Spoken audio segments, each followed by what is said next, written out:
اعوذ بالله من الشیطان الرجیم. بسم الله الرحمن الرحیم. نحمده و نصلی علی رسوله الکریم.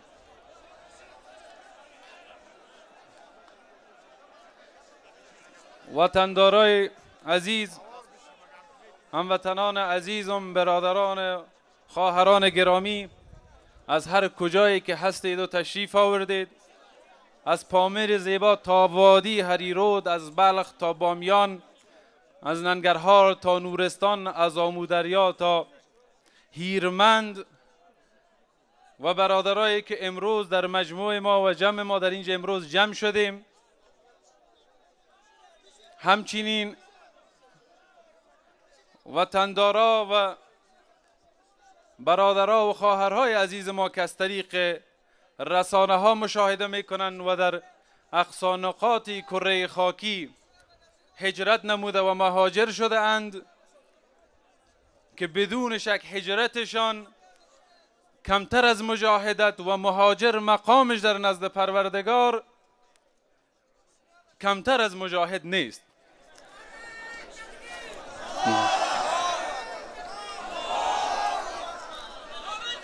الله اکبر. الله.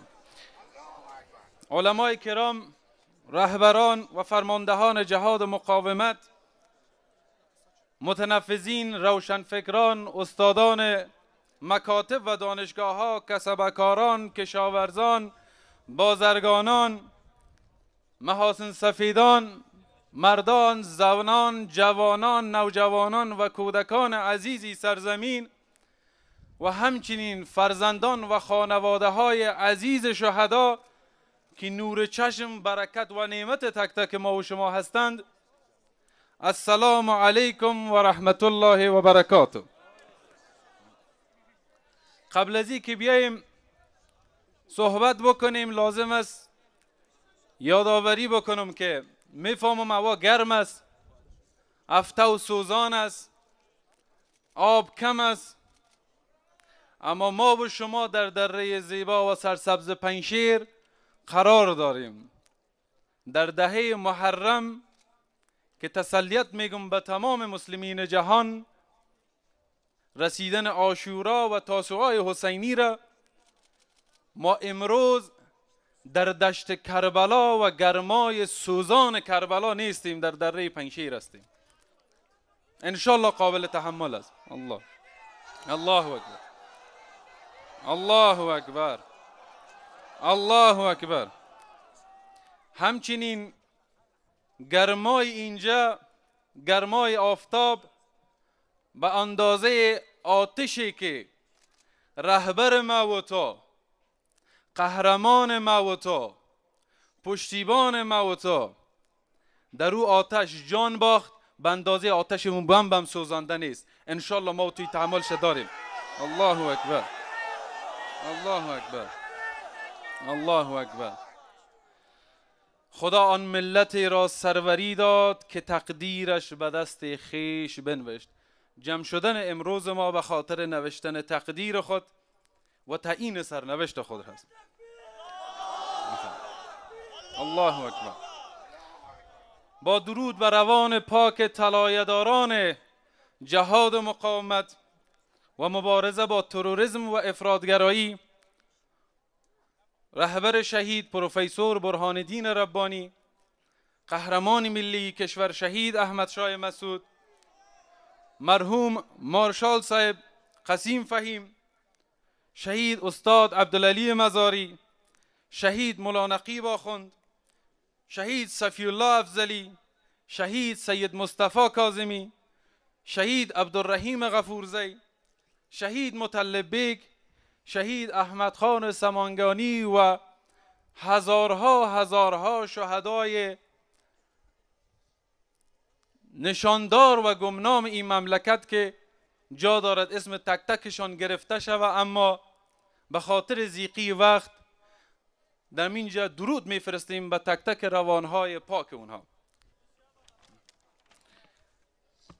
در عین حال امروز بار دیگر دشمنهای قسم خورده ای سرزمین حادثه خطرناک و المناک دیگه در کابل خلق کردند.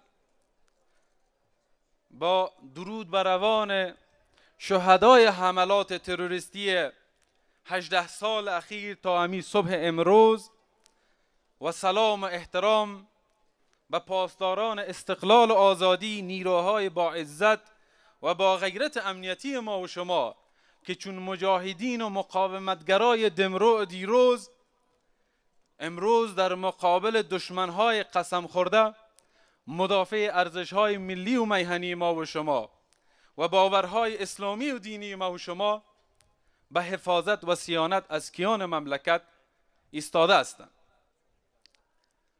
و سلام و درود خود را خدمت او عزیزایم میفرستم که جانهای عزیزشان در طول 40 سال مبارزات بر حقی مردم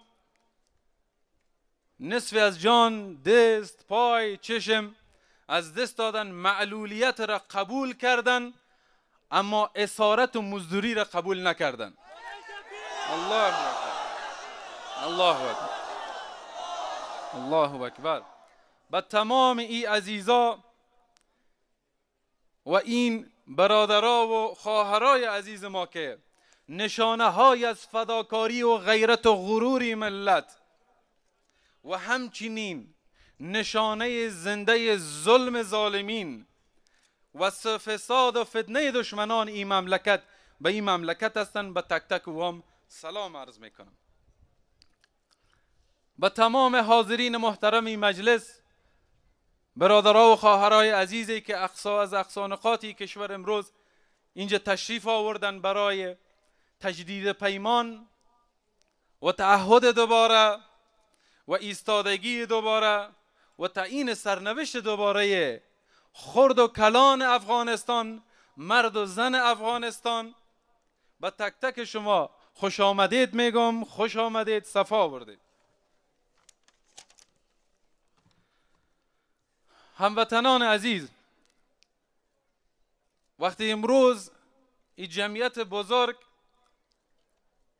و این جمع با غیرت و با عزت و پرشور و غیور میبینم، مرا به یاد و خاطرات 18 سال پیش برد که با هم در میان سیلی از اشک و غم با حضور رهبران جهاد و مقاومت با سینه پر از درد رهبر خود را به دامن خاک سپردیم. الله اکبر، الله اکبر، الله اکبر. و او روز فریاد زدیم همه ما و شما که ای خاک تیر دلبر ما را عزیز دار، این نور چشم ماست که در بر گرفته ایم. وقتی که تمام شما دوستا را میبینم یاد او روز میفتم که هر چقدر برادرای امنیتی کوشش میکردن مردم را متفرق بسازن، خبرها و راپورهای سخت و خطرناک می آمد که دشمنها تصمیم به بمبارد دارن، تصمیم به حادثه المناکتر و بزرگتر دارن، اما هیچ کس بر ثانیه‌ای در فکر زندگی خود نبود، در فکر جان و در فکر گرما و در فکر تشنگی نبود. میخواست برای آخرین بار با جسم بیجان رهبر و قهرمان خود وداع بکنه. الله اکبر، الله اکبر، الله اکبر. او روز یک کودک 12 ساله بودم که در کنار تک تک شما آرزوها، خاطرات، باورها، آرمانها و اهداف قهرمان ملی را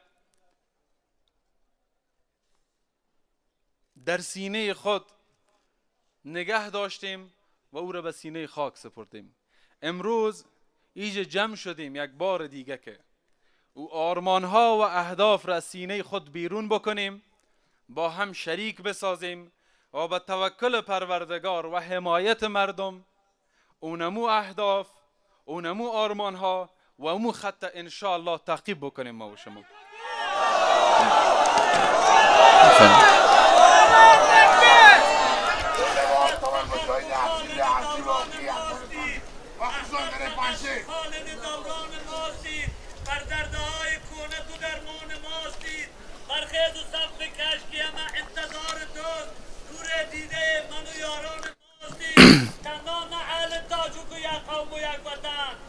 افتخار کشور افغان ماستید.